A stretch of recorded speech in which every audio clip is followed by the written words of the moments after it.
okay? So it always brings me great anxiety to see if we can get through it without me screwing up too badly. So are you ready to go? Okay, Kevin, back there, you ready? All right.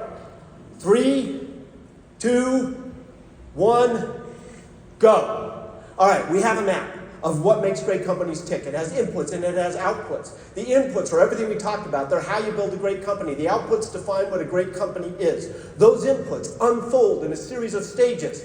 Stage 1, Stage 2, Stage 3, Stage 4. In those stages, we have disciplined people, and we have disciplined thought, and disciplined action, and building greatness to last. In Stage 1, we go all the way back that it begins, not with leadership, but with those special kinds of leaders, those level 5 leaders, like Katharine Graham, those ones that have the personal humility and the indomitable will to serve a cause bigger than themselves. And those level 5 leaders are the starting point of building these great companies. But it's not just a single leader. Those leaders understand they got to have the right people on the bus.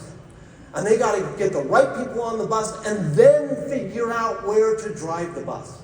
We then go from disciplined people into disciplined thought. And with disciplined thought, we begin with the genius of the and, rejecting the tyranny of the or. That we need to have not just an or, we need to have purpose and profit. We need to have long-term and short-term. We need to have execution and innovation. And then that genius of the and leads us to a really key and principle, which is the Stockdale paradox. The discipline to confront the most brutal facts that will fall in front of us and retain unwavering faith that we can and we will prevail over those facts in the end. And then the last part of disciplined thought, we come to our fun little friend, the hedgehog. And the hedgehog is all about those 3 circles.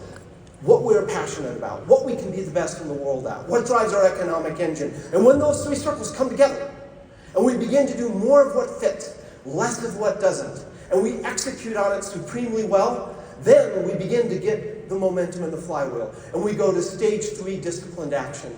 We do more of what fits, less of what doesn't. We execute on those decisions, one upon another, over a long period of time. Pushing. The flywheel begins to build momentum. It turns, it compounds, and at some point, somewhere along the way, that flywheel just hits a point of tremendous breakthrough, and then you really have the takeoff of a company.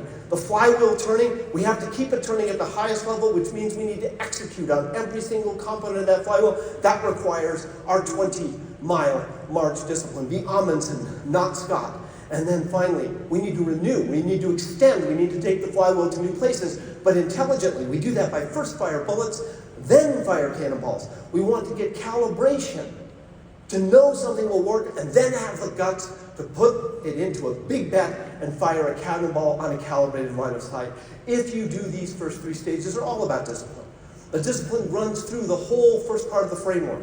Discipline of people, and discipline of thought, and discipline of action. And if you do all these really well, you're very likely to have that liftoff into a very successful company. But that's not enough. I mean, how do we make it built to last? And that brings us to that last stage, Stage 4, building greatness to last, which begins with having productive paranoia. Be afraid. Be very, very afraid. Always asking the question, what if, and preparing constantly for not if bad things are going to happen, but when bad things are going to happen, so that you can avoid those 5 stages of decline that bring down those 85% of companies that should not have fallen, but they did. And then you, as leaders, can make that shift to say, I need to be less of a time teller.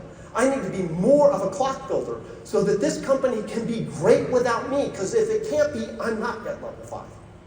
And then you have to instill deep in the clock the heartbeat of a truly visionary company, and that's to preserve the core and stimulate progress. And preserving the core and stimulating progress periodically towards some really big goals, those big mountains to climb, the BHAGs, the big, hairy, audacious goals. And then, of course, there's just one last piece in the framework, which is the idea of what do we do about luck? Luck happens in life. There's no question about it. You're going to get luck, good luck. You're going to get bad luck. But it's not a question of, am I lucky or am I unlucky? The question is, what is our return on luck? Do we get more out of the luck than others? Do we prepare for the bad luck better than others? And if we do that really well with a high return on luck, it amplifies the entire framework, kind of like a 10x multiplier that runs through everything. So there you have those pieces coming together, and then that correlates with the ultimate outputs of what makes a great company, which are three. One, superior results. If you don't win at the game you play, you don't deliver superior results, you're not a great company. Two, distinctive impact. What are you doing that makes it such that if you disappeared, it would leave an unfillable hole? Someone would miss you. And three, lasting endurance, being able to do it over a long period of time through multiple decades and leaders. And there you have 30 years of my life in one single map, summarized at altitude.